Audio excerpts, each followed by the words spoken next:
statements of fact. Even the title of the article, LSD does not help ADHD. This barely is not even really what the study is about. So. Well, I appreciate you finding the study and helping us just interpret it. I'm trying to understand stuff that's way above my head.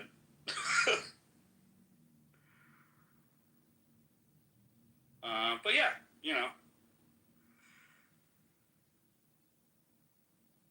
we get this a lot, especially with articles about psychedelics. The one last week about the woman in Australia, also, it's like the article comes with all of these statements that don't really ask questions. They're, or have, like, what is it? So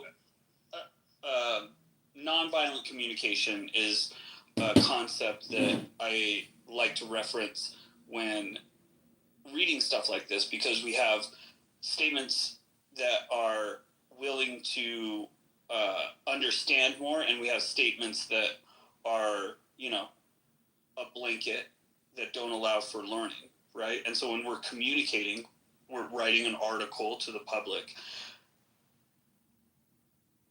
It's better if, especially when we're in the development of a scientific study, to pose the questions and the facts or the statements of like, oh, we think that maybe this has an effect on this, rather than no one with ADHD will benefit from LSD, period.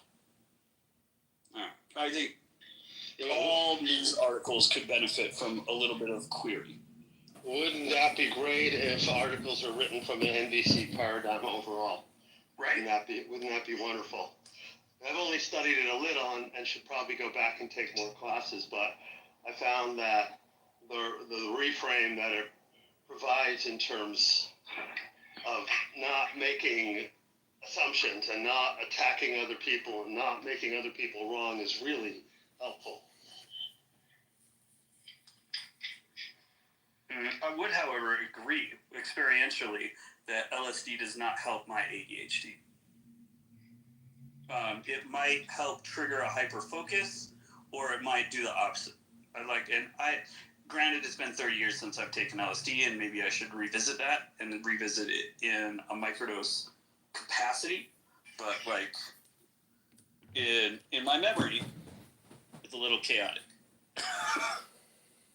Yeah, if you haven't tried it, my actual microdosing. I mean, I hate to say it, but micrograms matter. Each microgram of LSD has, let's say it together, 1.54 quadrillion molecules of LSD in it.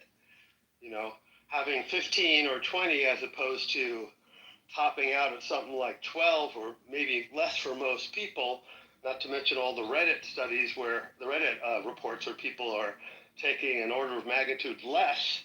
They're taking 1 microgram or even less and still having effects. I think that, this notion that more is always better is so deeply ingrained in our capitalistic and scientific architecture that it's hard for people to think otherwise. Sorry, I'm just reading this article. Results. 2 of the 4 participants dropped out due to COVID restrictions, and 1 participant because of non-adherence to the protocol. 3 participants were excluded, all from analysis because of missing data. So, really, there's no validity to, How many participants were there in total? I think there were 8. It was very, very small. Jeez, and yet that headline will get all the publicity.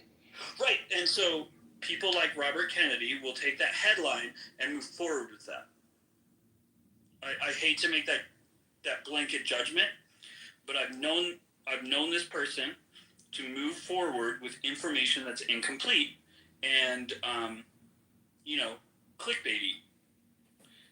And we have a massive endemic in our society right now where people just read headlines, and people read headlines from unvetted sources. They quote data that they don't